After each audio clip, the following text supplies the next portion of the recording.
Halo semuanya, perkenalkan nama saya Kopral Kadet Kris Adrian, kadet mahasiswa dari Prodi Budaya Ternak Fakultas Vokasi Logistik Militer. Pada kesempatan kali ini, saya akan menjelaskan sedikit terkait penyakit BSE atau yang kita sebut penyakit sapi gila. Jadi, sebenarnya apa sih penyakit sapi gila tersebut?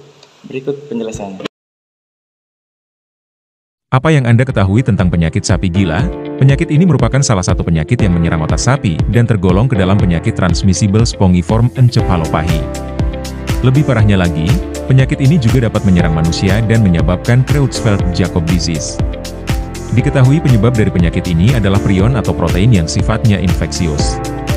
Awalnya, prion akan memasuki saluran pencernaan dan akan melakukan penetrasi pada bagian istal ileum. Setelah itu, prion akan menginvasi sistem saraf peripheral dan akan menginvasi sistem syaraf pusat. Ketika prion BSE berkontakan dengan prion normal, maka prion normal akan berubah menjadi prion BSE. Prion-prion tersebut akan merusak sel saraf yang disertai dengan pembentukan plak dan menimbulkan vakuola-vakuola pada jaringan otak. Kerusakan sel saraf yang parah akan menimbulkan gejala klinis pada individu yang terinfeksi. Bahkan penyakit ini dapat mengakibatkan kematian.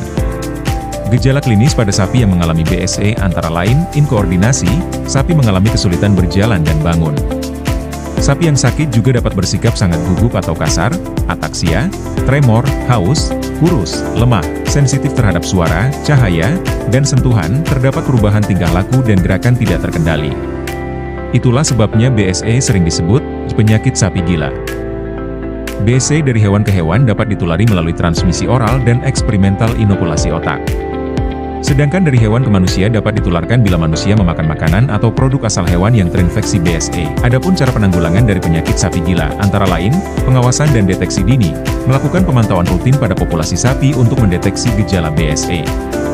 Menggunakan tes laboratorium untuk mendiagnosis penyakit pada sapi yang dicurigai terinfeksi, pembatasan pergerakan, menerapkan larangan pergerakan sapi dari daerah yang terinfeksi untuk mencegah penyebaran penyakit, penghancuran sapi terinfeksi, mengeliminasi sapi yang terkonfirmasi terinfeksi untuk menghentikan penyebaran penyakit, pengelolaan pakan, menghindari penggunaan pakan yang mengandung bahan dari sapi atau produk hewan lainnya yang berisiko, edukasi peternak, memberikan informasi kepada peternak tentang gejala BSE dan pentingnya melaporkan kasus yang mencurigakan, regulasi dan kebijakan, menerapkan peraturan ketat mengenai pengolahan pakan dan pemeliharaan kesehatan hewan, penelitian, melakukan penelitian untuk memahami lebih lanjut tentang BSE dan cara efektif untuk mengendalikannya.